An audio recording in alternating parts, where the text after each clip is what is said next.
ಸಚಿವ ಬಿ ನಾಗೇಂದ್ರ ರಾಜೀನಾಮೆಗೆ ವಿಪಕ್ಷಗಳು ಪಟ್ಟು ಹಿಡಿದು ಕೂತಿದ್ದಾವೆ. ಮತ್ತೊಂದು ಬೃಹತ್ ಪಾದಯಾತ್ರೆಗೆ ಕಮಲ ಪಡೆ ಸಿದ್ಧತೆ ನಡೆಸ್ತಾ ಇದೆ. ಚಿತ್ರದುರ್ಗದಿಂದ ಬಳ್ಳಾರಿವರೆಗೆ ಪಾದಯಾತ್ರೆ ಮಾಡಲಿಕ್ಕೆ ಎಲ್ಲ ತಯಾರಿಗಳನ್ನು ಮಾಡಿಕೊಂಡಿದ್ದಾರೆ.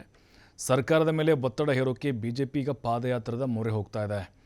ಎಸ್.ಟಿ. ನಾಯಕರ ಕ್ಷೇತ್ರದಲ್ಲೇ ಪಾದಯಾತ್ರೆ ಹಾದು ಹೋಗಲು ಪ್ಲಾನ್ ನಡೀತಾ ಇದೆ. 15 ದಿನಗಳ ಕಾಲ ಇದನ್ನು ನಡೆಸಬೇಕು ಅನ್ನುವಂಥ ಚರ್ಚೆ ಆಗಿದೆ ಆಲ್ರೆಡಿ.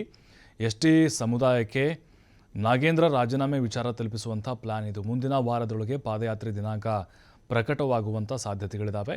ಶೀಘ್ರ ಪಾದಯಾತ್ರೆ ದಿನಾಂಕ ಘೋಷಣೆ ಮಾಡ್ತಾರೆ ಬಿಜೆಪಿ ಲೀಡರ್ಸ್. ನಾಗೇಂದ್ರ ರಾಜೀನಾಮೆ ನೀಡುವವರೆಗೆ ಹೋರಾಟಕ್ಕೆ ಬಿಜೆಪಿ ನಿರ್ಧಾರವನ್ನು ಕೈಗೊಂಡಿದೆ.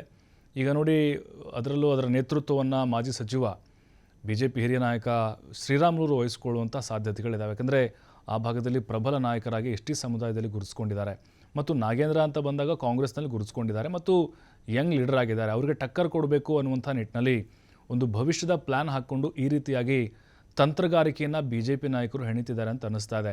ಸದನದ ಒಳಗೂ ಮತ್ತು ಹೊರಗೂ ಪ್ರತಿಭಟನೆ ಮಾಡಿದರೂ ಕೂಡ ಇಲ್ಲಿವರೆಗೂ ರಾಜೀನಾಮೆ ನಿರ್ಧಾರಕ್ಕೆ ನಾಗೇಂದ್ರ ಬಂದಿಲ್ಲ ಮತ್ತು ಡಿ.ಕೆ. ಶಿವಕುಮಾರ್ ಕೂಡ ತಲೆ ಕೆಡಿಸ್ಕೊಳ್ತಿಲ್ಲ. ಹಾಗಾಗಿಯೇ ಪಾದಯಾತ್ರೆ ಮಾಡೋ ಮೂಲಕ ಆ ಸಮುದಾಯಕ್ಕೆ, ಎಸ್.ಟಿ. ಸಮುದಾಯಕ್ಕೆ ನಾಗೇಂದ್ರ ಅವರ ಈ ಭ್ರಷ್ಟಾಚಾರದ ಆರೋಪದ ಬಗ್ಗೆ ಅವರ ಹತ್ರ ತಿಳಿಸಿ ಮುಂದಿನ ದಿನಗಳಲ್ಲಿ ಈ ಎಸ್.ಟಿ. ಸಮುದಾಯವನ್ನು ಕಂಪ್ಲೀಟಾಗಿ ತಮ್ಮ ತೆಕ್ಕೆಗೆ ತೆಗೆದುಕೊಳ್ಬೇಕು ಅನ್ನುವಂಥ ಪ್ಲ್ಯಾನ್ ಕೂಡ ಬಿಜೆಪಿ ನಾಯಕರು ಮಾಡ್ಕೊಳ್ತಾ ಇದ್ದಾರೆ. ಚಿತ್ರದುರ್ಗದಿಂದ ಬಳ್ಳಾರಿಯವರೆಗೆ ಪಾದಯಾತ್ರೆ ಮಾಡುವಂಥ ಒಂದು ಪ್ಲ್ಯಾನ್ ಹಾಕ್ಕೊಂಡಿದ್ದಾರಂತೆ. ಅದನ್ನು ಬಿಟ್ಟರೆ ದೇವದುರ್ಗದಿಂದ ಬಳ್ಳಾರಿಯವರೆಗೆ ಮಾಡ್ಬೋದಂತೆ. ಈಗ ನೋಡಿ, ಆ ಭಾಗ ಉತ್ತರ ಕರ್ನಾಟಕ ಭಾಗದ ಕಲ್ಯಾಣ ಕರ್ನಾಟಕ ಭಾಗ ರಾಯಚೂರು ಆಗಿರ್ಬೋದು ಮತ್ತು ಬಳ್ಳಾರಿ ಆಗಿರ್ಬೋದು, ಆ ಭಾಗದಲ್ಲಿ ಎಸ್.ಟಿ. ಸಮುದಾಯದ ಸಂಖ್ಯೆ ಜಾಸ್ತಿ ಇದೆ.